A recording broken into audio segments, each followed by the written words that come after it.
تحت ضوء القمر اجتمع أفراد عائلة سوفية في منزل بسيط في وادي سوف. جلسوا على الحصير يشربون الشاي، وفجأة قال أحدهم: دعوني أقص عليكم حكاية ضياء الدين. في صغره ذهب ضياء الدين مع عمه عبد الرزاق إلى الصحراء لرعي الأغنام والإبل والماعز. كان عمه يحمل نايا يعزف عليه ألحانا هادئة بينما يرعى القطيع.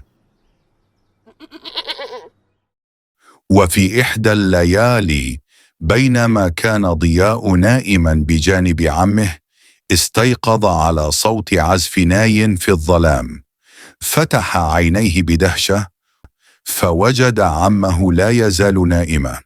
تسلل بخفة خلف الصوت حتى اقترب من مصدره، وهناك تحت ضوء القمر رأى عنزة تقف على قدميها وتعزف على الناي، بينما الماعز الأخرى ترقص حولها.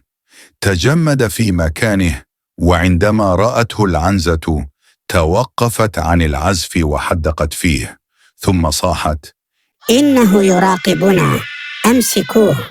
في تلك اللحظة شعر عمه بشيء غريب، فاستيقظ ولحق به.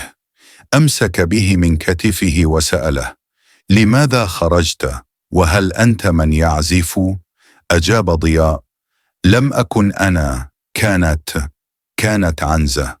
ضحك العم أولا، ولكن عندما عاد إلى الخيمة ووجد الناي في مكانه تغير وجهه وسكن قلبه الخوف.